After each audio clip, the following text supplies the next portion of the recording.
Hello, good afternoon, good morning, friends. Welcome, welcome. Going to give folks just a second to get connected and join us. As you're coming online, if you want to say hello in the chat, tell us who you are and what agency you're with. It'd be great to hear from you and see who all is with us this morning or this afternoon, depending on where you are in the country. While folks are doing that, I'll go ahead and get us kicked off. So hello, welcome to our webinar this morning, this afternoon on navigating fall 2025. We want to share with you a few great tools that we have here at NCAP to help you navigate this fall. I'm Mary Beth Schneber-Remrev. I'm the Director of Organizational Capacity Building here at NCAP, and I'm joined by my colleague, Ryan Gelman. And we're going to kind of tag team this today and go through a couple great resources we have for you. We want to start off the way that we always do as well, with just the promise of community action. So invite you wherever you are in the country to take a moment and recite this to yourself. The promise reads that community action changes people's lives, embodies the spirit of hope, improves communities, and makes America a better place to live. We care about the entire community, and we are dedicated to helping people help themselves and each other. And so to give you a little bit about what you're going to see today, we're going to talk a little bit about like what's happening this fall. Not a whole lot, right, Ryan? Not a whole lot happening this fall at all. And then we'll talk a little bit about the government funding. Not we, Ryan. Ryan will do that. And then we'll go through some of those great tools and resources we have for you.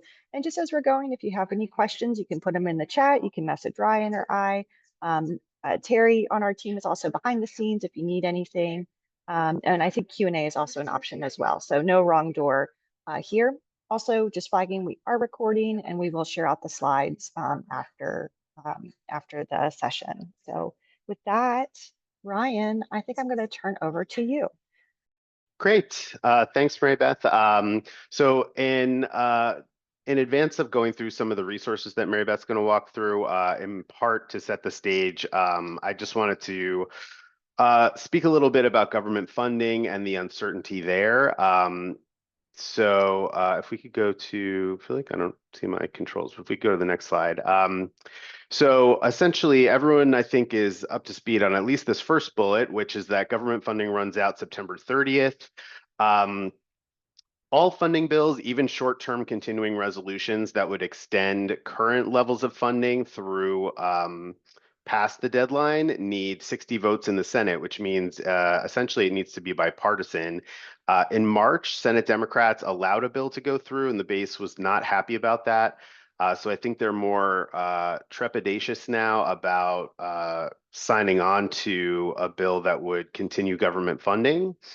The funding committees themselves, so that's the appropriations committees and their chairs. So that's Tom Cole and Rosa DeLauro in the House, and then Senator Collins and Senator Murray in the Senate. Seem like they're pushing for a short-term funding bill through either November or December, probably November maybe it looks like, and then possibly pairing that with a sort of like minibus of 3 different funding bills: agriculture, military construction, VA issues, and the legislative branch bill, which funds Congress. And the White House and House conservatives look like they prefer funding through the end of January, early February, so probably a January 31st deadline as opposed to November or December. There's very little chance that all the funding bills are going to pass by September 30th. So if Congress does not reach a short-term funding deal, there will be a full government shutdown, or if they end up passing a few of those appropriations bills that I mentioned, like agriculture, et cetera, then there could be a partial government shutdown. Next slide, please. So just wanted to go over really quickly some of the where we're at in terms of government funding and who has proposed what. So in that column, sort of like right down the middle, you have FY25, that's the current year funding levels. And then right next to that, you have what the president has proposed to Congress. We never really got like a full presidential budget that went up to the Hill this time. It kind of came in like dribs and drabs. Like we had like an overview and then like a skinny budget and a couple appendices. So we never really got like full budget information. But everything that he suggested is essentially there. We never really got, I should have noted this in the chart, but we never really got an answer on weatherization from the president or from the White House, right there in the middle. But everything else is what he proposed. So as you can see, zeroing out various things like CSBG, LIHEAP, et cetera. He did have flat funding for Head Start in there. And then you have the House numbers that the House is proposing for FY26 right next to that, and then the Senate numbers.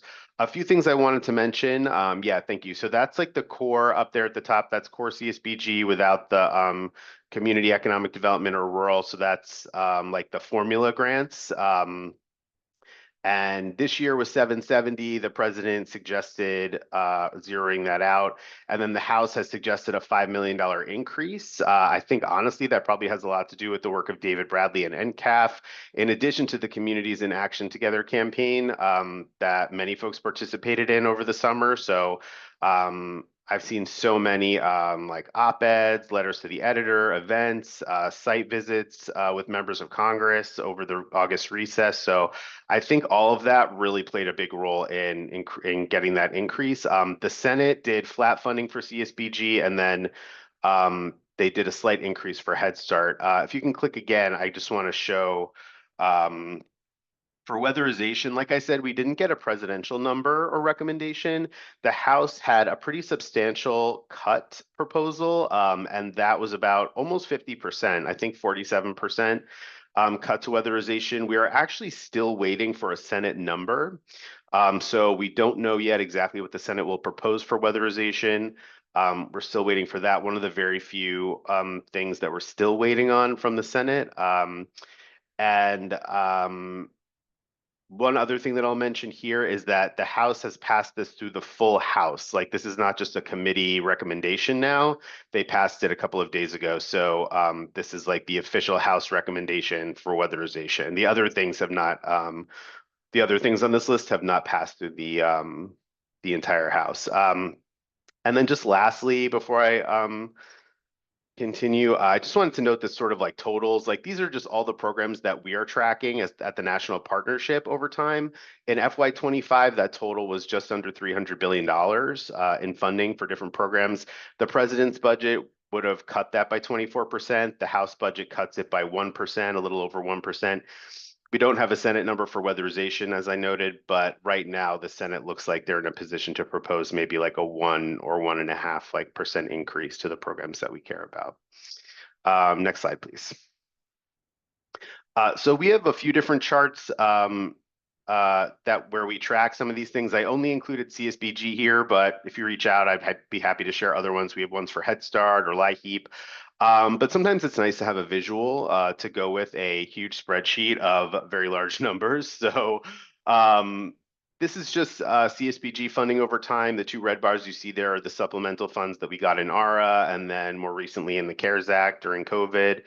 And then to the right of that red line, you'll see the proposals that we just mentioned. So the president proposing zeroing out CSBG, the House came in at 775, and then the Senate came in at 770. So sometimes it's just nice to have a visual there.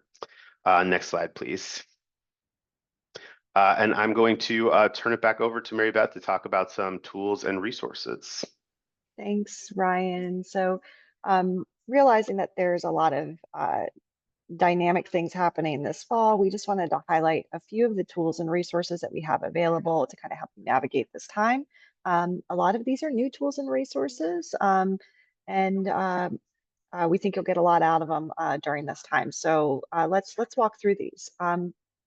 First, we want to flag our newest tool, which is when your CAA's upcoming fiscal year is uncertain.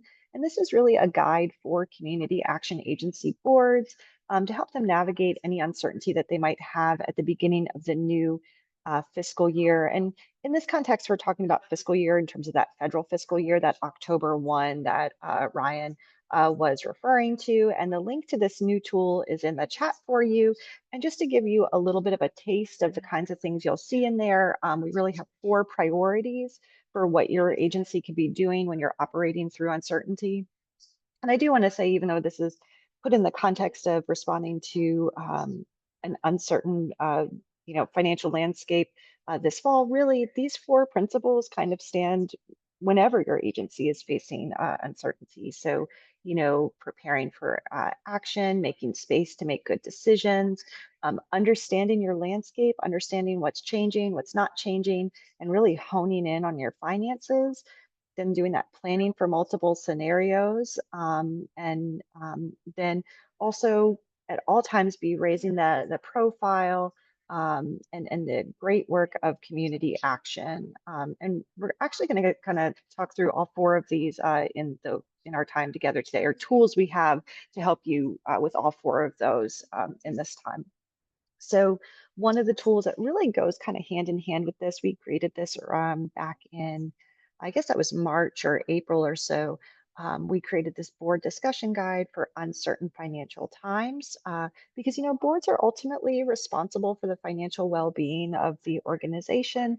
And so it's really important that they be fully engaged and aware of the financial condition of the organization. But we know sometimes board members need some help with some starting points, some things to pay attention to. And that's really what this guide does, is it gives you some pointers, some good questions that you could ask as a board, or that your board members could use to facilitate good conversation to ensure that you're aligned, especially financially, through uncertainty. So these 10 questions that you see on the screen are included in that toolkit. Guys, we've received lots of really positive feedback about these questions. I've heard from agencies who are using them just in general to kind of help facilitate some alignment amongst their board. Um, and maybe they're taking them 1 or 2 at a time in a board meeting, and it's really added a lot to their meetings. So you could check those out. One of the other things that the toolkit recommends is creating a decision filter, which really establishes the criteria through which you will make decisions.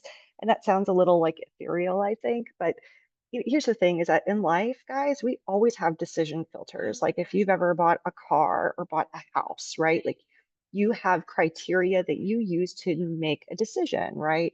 The car has to fit your lifestyle, it has to fit your budget. Um, this kind of helps you to get clear on what are your priorities when you are deciding. And that's really important when you're facing uncertainty, to know kind of what are our, guideposts for how we should decide through that period. And what you see on the screen is really just some suggested guideposts that you could use to help you with that decision making. So along with this, I just want to flag too that there is a very specific um, new federal fiscal year condition to be aware of. And anyone who's been in this work for a long time, guys, you know that frequently at the beginning of a new fiscal year, you may have a delay in your contracts, right? That's not unusual. And uh, what might be a little bit different in federal fiscal year 2026 is if we don't know kind of what appropriations will be, or if we have funding for the coming year, those levels, that could, really have some impacts and carry some additional risk that your board should really think through and talk through, because operating without a contract can be a major risk to an organization. And so you want to get clear about, how long could you operate a program without being reimbursed? Or, how much of a cost could your organization take on, should a contract actually not materialize? So this is a really hard conversation, but a really important conversation for your organization to have. And this is all seated in that very first toolkit that we shared with you about, navigating the new federal fiscal year. So just one other tool I want to make sure we highlight. This one we came out with all the way back in February, which was our scenario planning toolkit. This toolkit really can help you with navigating the process of scenario planning. And we're going to put that link to that in the chat for you. Scenario planning is really just the process of, scanning the environment and then modeling what happens, if these different conditions come to fruition. What does it actually mean for my organization if we see, a 25% reduction in one of our key funding streams or a 25% increase in one of our key funding streams? Um, and once you have those visuals, once you've actually modeled it and can see what that means, you can then create really good plans in case that thing happens. And when you're dealing with uncertainty and a lot of possibilities, this is a great way to build resilience and responsiveness, uh, you know, to be able to respond quickly to changing conditions. So, our model of scenario planning, we really recommend that you focus in on kind of four elements. Financial is the most obvious. Almost all scenarios have a financial implication, but also to be thinking about your operations, right? How do different scenarios impact your staffing, your facilities, your technology investments, right? Also to be thinking then about the programs that you operate. How might changes in different levels of funding impact the kinds of programs you can offer or even program demand, right? If some programs go away or are reduced in the federal budget, that might actually increase demand on services in your agency. How will you handle that? So that's another criteria to look through. And then, as community-based organizations, we have to be thinking about the impacts on our communities as well. So as you're looking at those future scenarios, how might needs change, how might we need to collaborate differently with our community partners, how might different policies impact our organization. So scenario planning is a really important tool for this moment in particular. So I see that we've put a number of links in the chat, so I hope you find those helpful. I also saw Ryan started putting, he put his email in the chat, I think, as well. Ryan, any questions you're seeing that have come in so far? Not that I have seen, not in the Okay. chat, but please, yeah, folks can put questions in the chat if you have any questions. Um, I just wanted to note here some of the different, I feel like especially in these times, it's sort of like there's a difference between knowing information and knowing where to find information, because at least for me, I'm like, there's no way that anyone could possibly have all this information at their fingertips all the time. Like, because so many policies are changing constantly. There's like executive orders coming out. It feels like, every other day.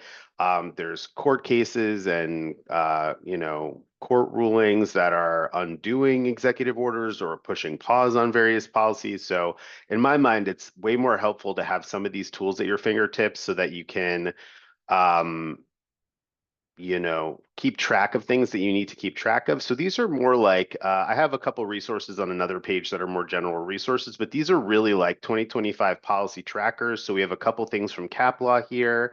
Um, the Center on Budget and Policy Priorities has a couple great resources. One is FAQs on impoundment and presidential actions. I also wanted to note down at the bottom, they have a reconciliation or one big beautiful bill implementation timeline. That's the bottom graphic that you see there. So they just have this whole timeline where you can scroll through and see like, when do SNAP work requirements take effect? When do some of these Medicaid changes are they planned to be implemented? So it's just a really helpful tool to sort of understand where we are in the process. We can go to the next slide. I also wanted to note, as I mentioned earlier, Communities in Action Together is a campaign that NCAF organized across the entire Community Action Network to protect CSBG funding. And we have put together sort of like packaged some of the NCAF information into various toolkits. There's a couple on a following page as well, but this is a media toolkit that we came out with in August. Where we worked with NCAF to put some of their information into a longer form media toolkit. So there's the list of things that you can find there. Just really helpful templates on like letters to the editor, how to talk to the media, social media graphics, talking points, all sorts of things. So definitely check that out if that's of interest, or if you have anything coming up in terms of like media or site visits with members of Congress, that can be extremely helpful. Next slide, please. And these are just the other two toolkits I was speaking about. that we worked on with NCAF. One on the right-hand side is sort of like more general, mostly about CSBG, but also about sort of like the role that CAAs play in their communities and why they're so important. So there's a lot of great messaging, talking points there. And then on the left-hand side, that's another toolkit we put together with NCAF about like talking points for specific programs. So that includes CSBG, but it also includes things like weatherization, Head Start, LIHEAP, and a couple of other things. So if you're looking for program-specific talking points, those will be there in that toolkit. Next slide, please. And finally, just wanted to say there's so many different ways to engage with NCAF. If you really want more up-to-the-minute information about government funding or CSBG reauthorization, you can do a CapFax subscription. Which is invaluable. It's $1,000, and they just send out briefs all the time, especially these days when policies or policy proposals are changing all the time. You can also attend their monthly coffee chats. They usually have at least one a month. Sometimes you get like a little bonus coffee chat if there's really a lot going on. And those are free to attend for anybody. You can find those on the website. They also have a take action page. So if you're looking to, if you do have an interview with someone in the media coming up, or maybe a site visit with a member of Congress, or just a meeting, like you're meeting with a member or a district director or someone in the district, they have a take action page to let folks know, like, what does NCAF want you to be prioritizing right now? What are the sort of like top priorities in terms of what they're asking Congress for, what they want CAAs to be focused on when they speak to members of Congress. So just wanted to note that here as well. Next slide.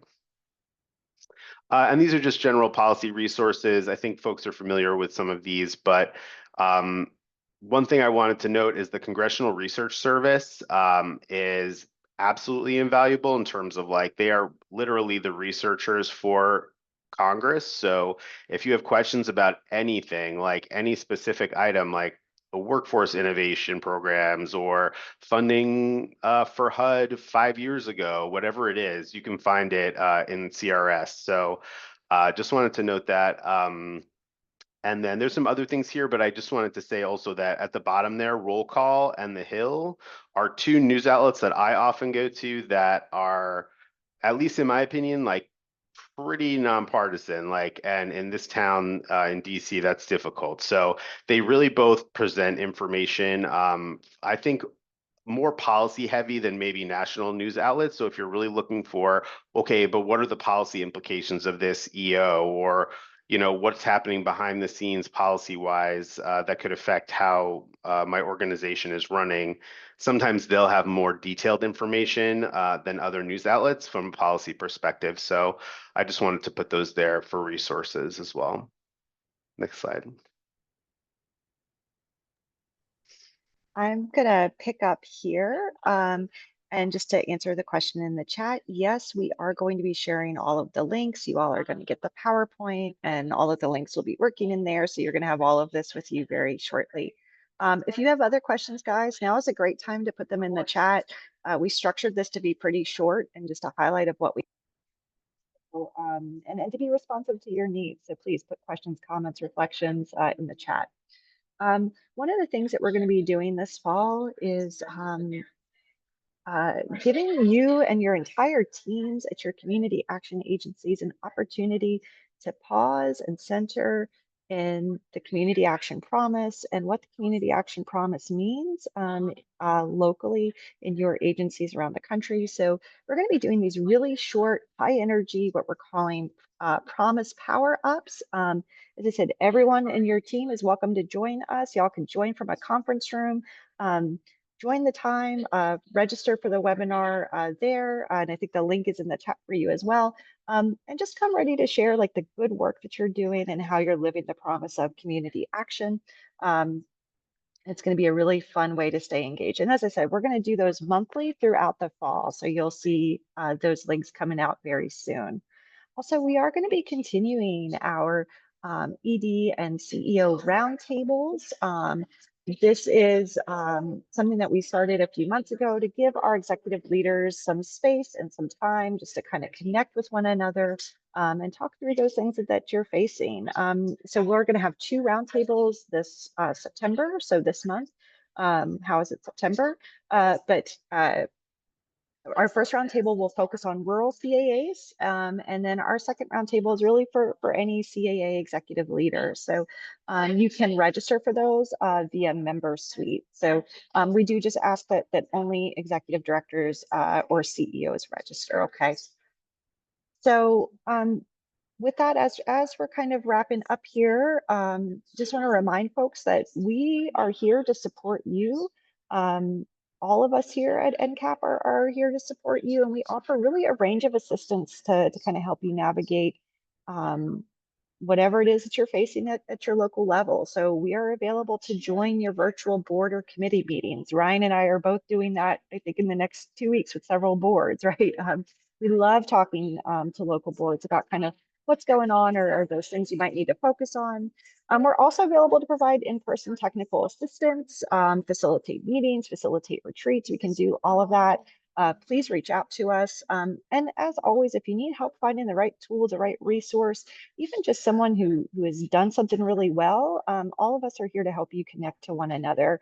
The best way to reach us broadly is to email us at the email that Terry put in the chat for us, csbg@communityactionpartnership.com. It is monitored, and we will respond to you with any needs you might have. And so with that, we come to this section that is questions and discussion. So please put your questions, your thoughts, your reflections in the chat. And Ryan, I'm probably going to tag you on this first one, which says, I'm curious if you think Head Start will address government shutdown guidance for grantees. Closing the doors for Head Start will be very difficult as it pertains to staff retentions, as well as retaining children in the event shutdown were to carry on through November or has been voiced as a possibility. Do we think, Sure. yeah, Oh, go ahead, um, please. oh yeah. Well, the first thing I would say is just to clarify something I said earlier. So in terms of November, I think the possibility is that the current funding levels would be extended through November to avoid a government shutdown. So just wanted to make sure there was no confusion about that because I don't think anyone is in favor of a shutdown. Like no one is planning a shutdown. It's just, unfortunately what happens if they can't reach a deal, but they all pretty much want to reach a deal. Um, so no one is suggesting that, but I will say, a government shutdown is always, unfortunately, a possibility. So it's always best to be prepared. I'm sure Mary Beth would echo my sentiments there. As far as Head Start goes, I know uh, and I don't have them like at my fingertips, unfortunately, but CapLaw has a couple of amazing resources about how to prepare for the possibility of a shutdown or what to do in the event of a shutdown. They even have like a really short resource that's like 10 things to do to prepare or some FAQs. I know also the National Head Start Association is always like right there with information about that. I know that's a top concern of theirs in terms of like, Head Start being on the front lines when there's a shutdown. So they are always pretty prompt with information, especially about preparations and if that were to happen, like what to do in the immediate aftermath. But I'll turn to Mary Beth in case you have anything to add. Ryan, I was going to mention those tools from CapLaw about, preparing for a government shutdown. So I think those are really good and really worthwhile to take a peek at. I don't see any other questions in the chat right now. Ryan, is there anything else you can think of that we want to be sure that we share with folks? I don't think so, but just sort of in that cap law shutdown resource vein, Mhm. if you have questions, please feel free to email like any or all of us because um, that's a good example of something that we didn't necessarily include here in these slides, the shutdown materials, or shutdown prep materials. So um, please reach out if you have a question because we can always provide resources that didn't appear here or that we happen to know of from like outside the network or from other organizations. So just wanted to reiterate that. Yeah, lots of great stuff that we have kicking around. Oh, and look, Corey came to our rescue. I found Yes, the thank amazing. you, thank Of you. course. Yes. Tips on preparing for a possible government shutdown. Thank you so much. It's hard to share your screen and go diving Yeah, for those resources. So really, really right. appreciate that. So with that, I think we want to say yes, virtual chocolate for Carrie. That's right. That's right. Best news about virtual chocolate is it has no calories, friends. My favorite. Yeah. So with that, we want to say thank you, thank you, thank you for your time. Reach out to us. And we look forward to seeing you out and around in the network this fall. Okay. Everyone take care and see you soon. Thanks, everyone.